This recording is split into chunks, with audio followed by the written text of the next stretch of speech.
मित्रांनो, लक्ष्मीच्या पावलाने ही मालिका आपल्या सर्वांना खूप आवडते। चला मग या मालिकेची अपडेट बघूया। कला ही विचार करत असते, या खडूससाठी नाही पण आबासाठी मला डिझाईन तयार करावीच लागेल असं म्हणतच कला ही डिझाईन तयार करत असते। तेवढ्यातच तिथे अद्वैत येतो। अद्वैतला बघून कला ही ती डिझाईन जीवही लपून ठेवते। अद्वैत कलाला विचारत असतो, तू काय लपवतेस? तर कला म्हणत असते, काय?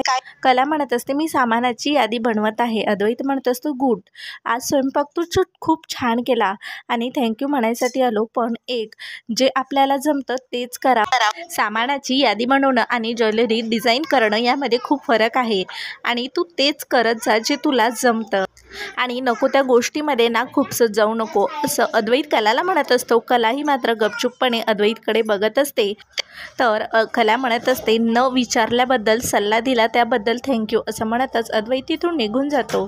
तर इकडे दुसऱ्या दिवशी स्वामीनाथ हे अद्वैतला भेटण्यासाठी ऑफिसमध्ये आलेले असतात आणि पुन्हाही स्वामीनाथला डिझाईन आवडत नाही आणि स्वामीनाथ मात्र खूपच चिडतात आणि म्हणू लागतात, मला 1 घंट्याच्या आत जर डिझाईन मिळाला नाही तर मी हे डील करणार नाही असं म्हणतच तर कला ही तिच्या डिझाईन दाखवण्यास सांगते। तर त्या डिझाईन बघल्याच्या नंतर स्वामीनाथ मात्र खूपच खुश होतात आणि ते डील फायनल करतात। तर अद्वैतला मात्र कळत नसतं ह्या डिझाईन कुणी बनवल्या।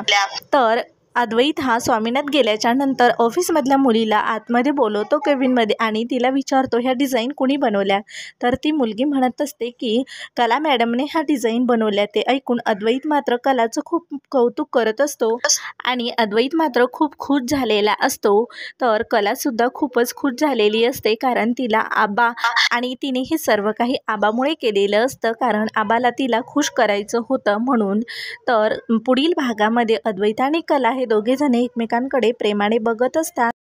अशीच अपडेट बघण्यासाठी तुम्ही अजूनही आपल्या चॅनलला सबस्क्राईब नसेल केलं तर लगेच आपल्या चॅनलला सबस्क्राईब